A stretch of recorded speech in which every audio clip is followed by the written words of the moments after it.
এটা কিন্তু বুকিত বিনতাং। এইখান দিয়েই বুকিত বিনতাংয়ে যেতে হয়।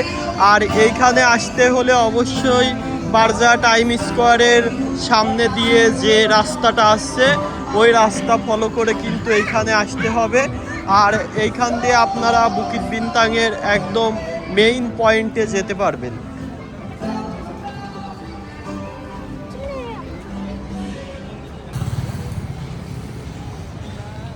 এটা কিন্তু বুকিত বিনতাংয়ের সামনের যে রাস্তাটা সেটা। আর এইটা হচ্ছে মালয়েশিয়ার সবচেয়ে বড় মার্কেট প্লেস, সেটার নাম প্যাভিলন।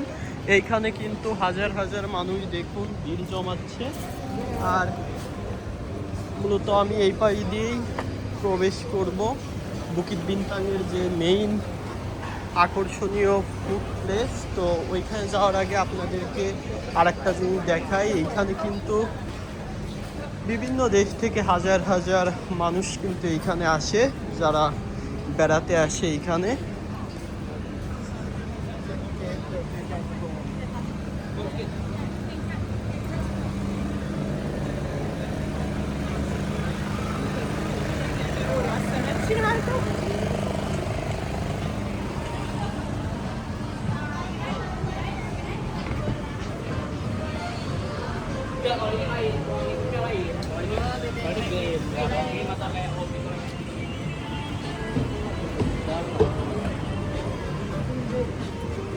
দেখুন এখানে কিন্তু বিভিন্ন দেশের মানুষকে পাবেন, তাদের অধিকাংশ কিন্তু চাইনিজ।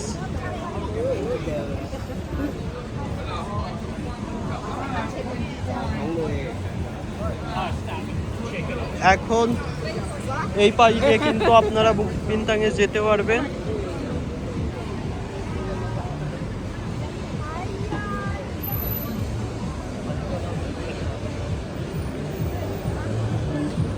মানে বুকিত বিনতাংয়ে যাওয়া বলতে বুকিত বিনতাংয়ের যে মেইন ফুড প্লেস আছে সেইটাই কিন্তু এইখান দিয়ে যেতে পারবেন। তার আগে আমি আপনাদেরকে এই রাস্তাটাও একটু ঘুরে দেখাই।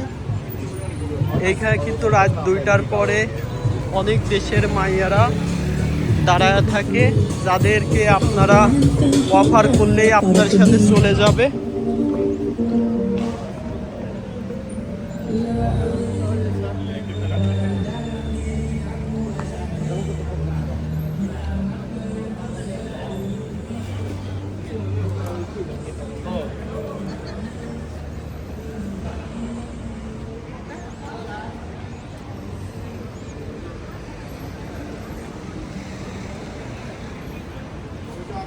এখানে অবশ্যই রাত 2টার পরে আসবেন।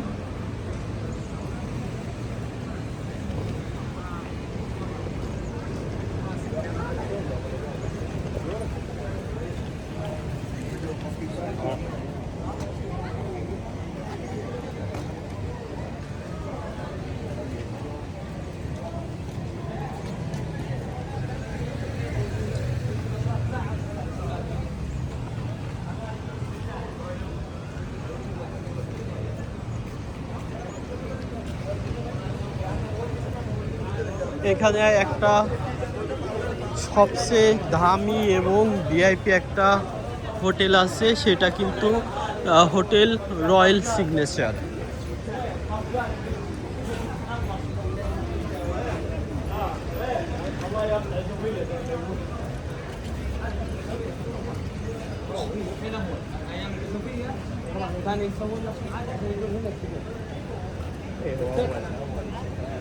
خير يا شابك شابك مسكر ده تذكرها